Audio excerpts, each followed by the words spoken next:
Hello, everyone. I'm Tiana S reporting for Kids First, and today I'm speaking with two amazing women who are making a change in the world. I have Dr. Abigail Disney and Ms. Kathleen Hughes here to talk about their new documentary, The American Dream and Other Fairy Tales. How are you both today? We're Good. great. We're Happy to be great. talking It's to nice you. to meet you. Yes, Yeah. nice to meet you too. I saw the documentary. It was definitely a very interesting and very inspiring and also eye-opening documentary, and I cannot wait to talk about it with you both. Great. Great. What did you Uh, find eye-opening? Oh, I think I found it eye-opening because it was very shocking.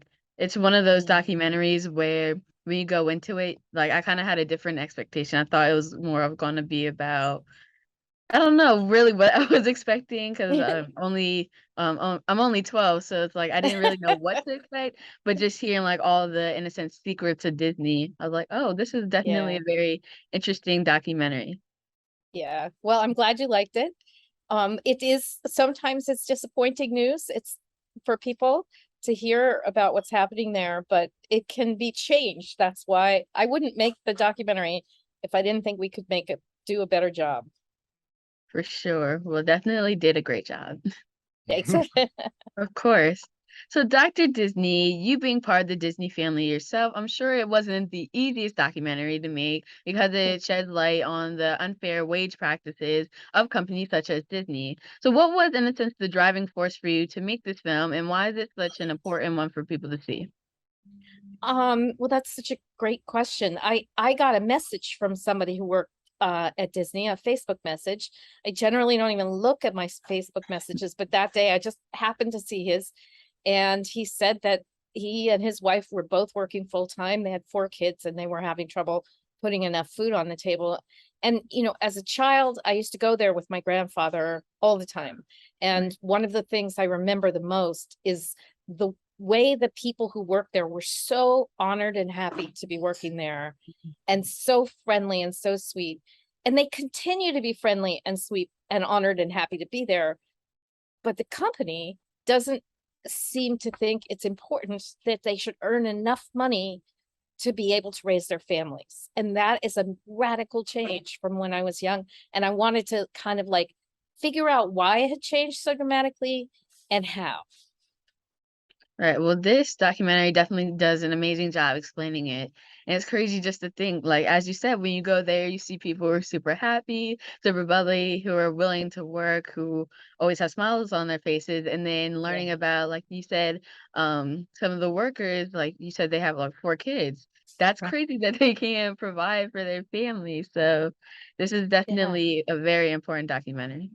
And Abby and I are old enough to remember a time when it was possible for people to hold down steady jobs and be able to supply the basics of life, and it wasn't all that long ago. And we feel like it's important to tell people your generation that it can be done again, that we could change the system so that it could be more equitable. And we're Yeah. hoping that this conversation, this film starts a conversation. Yeah.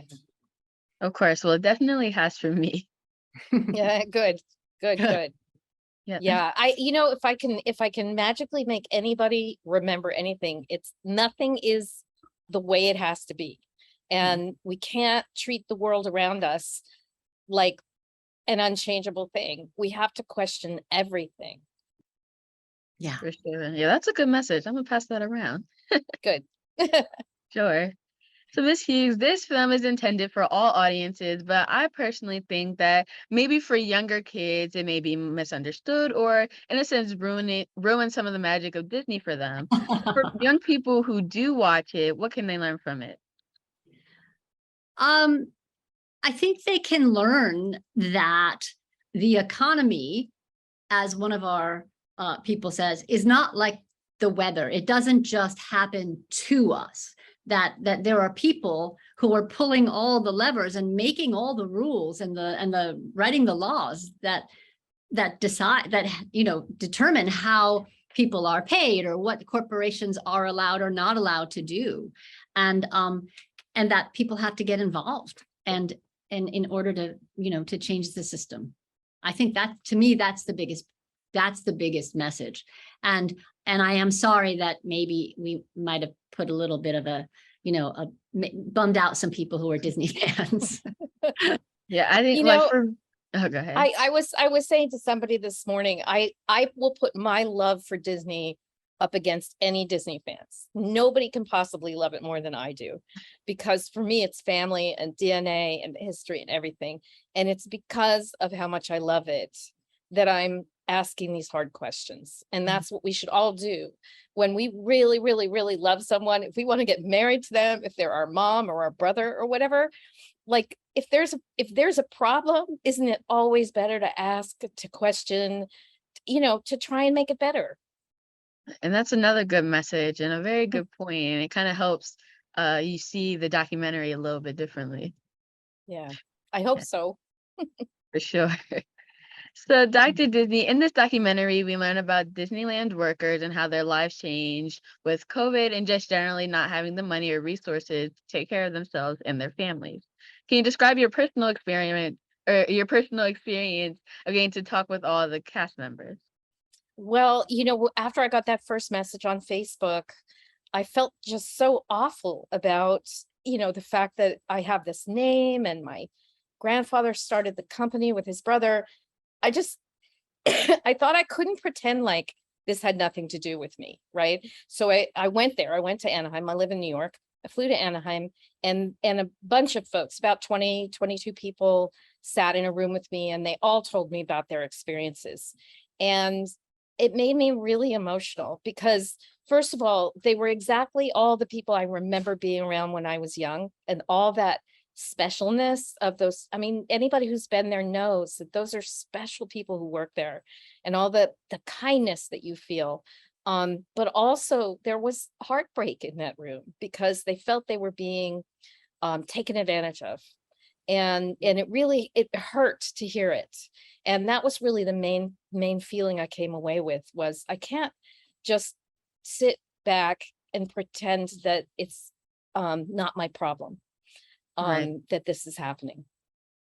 Yeah, it's really important because it's a issue that's impacting everyone who works at Disney. Like I even remember from the documentary how saying that people got fired during COVID because they couldn't risk having Yes. all those people there, and thinking how those people are already in poor situations where they Yeah, don't have enough money, they don't have enough resources, and now they're getting fired and having to fend for themselves during COVID exactly. when a lot of jobs were becoming online.